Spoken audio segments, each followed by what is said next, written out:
circulation atau sirkulasi janin adalah sistem peredaran darah khusus yang terjadi sebelum lahir untuk menyalurkan oksigen dari nutrisi ke janin dari plasenta sambil membuang limba.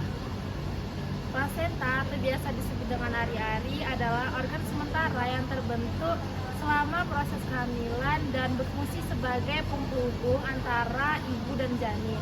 Melalui plasenta, janin memperoleh oksigen dan zat gizi dari darah ibu serta membuang sisa metabolisme.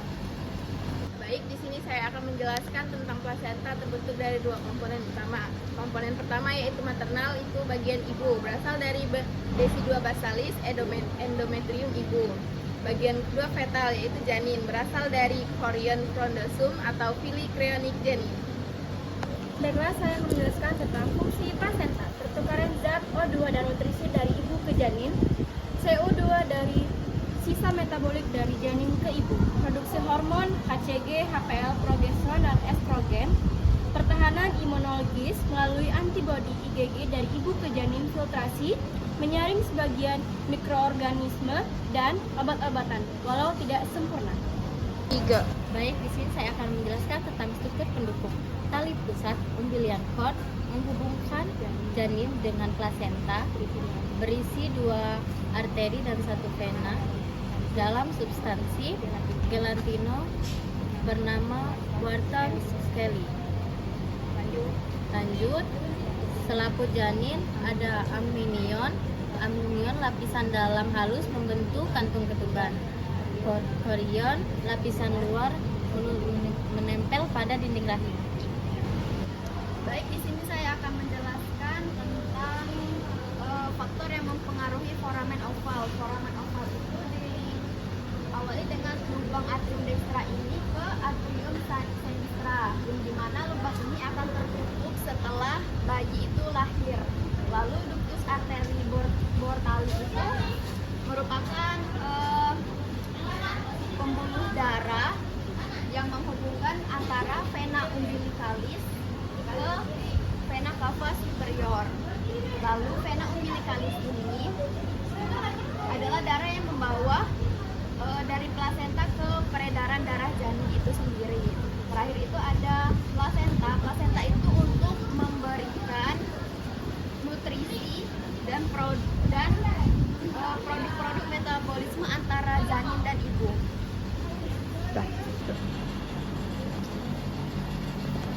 Sirkulasi darah janin pada rahim tidak sama dengan sirkulasi darah pada anak, bayi, orang dewasa, karena pada janin organ vital untuk metabolisme belum berfungsi. Pada proses sirkulasi darah janin dimulai dari darah yang kaya oksigen dan nutrisi mengalir dari plasenta melalui vena umbilicalis yang terdapat di tali pusat. Jumlah darah yang mengalir pada tali pusat sekitar 500 ml per menit.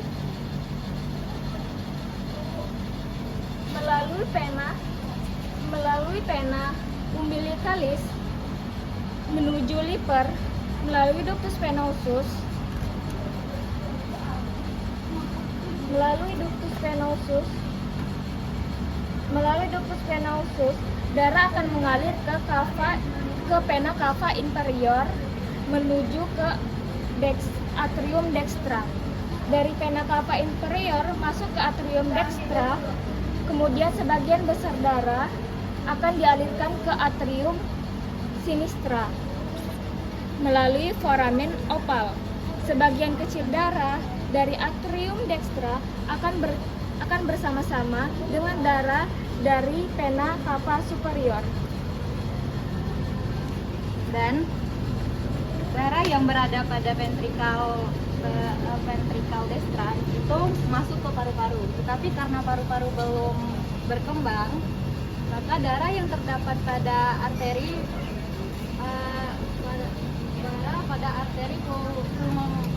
pulmonalis itu akan melalui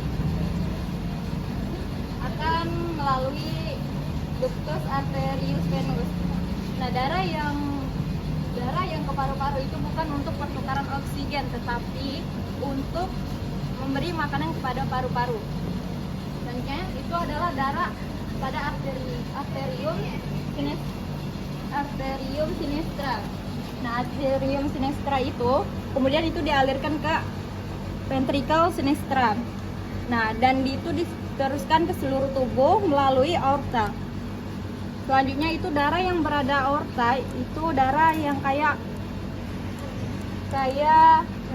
kaya akan karbon dioksida kembali ke plasenta melalui arteri umbilicalis untuk mengadakan pertukaran gas selanjutnya. Sirkulasi darah janin akan bersirkulasi kembali untuk menerima nutrisi dan oksigen dari plasenta melalui ductus venosus arteri menuju ke vena cava inferior untuk menerima oksigen dan nutrisi. Baiklah, sekian dari hasil presentasi dari kelompok kami akhiri, kami ucapkan wassalamualaikum warahmatullahi wabarakatuh.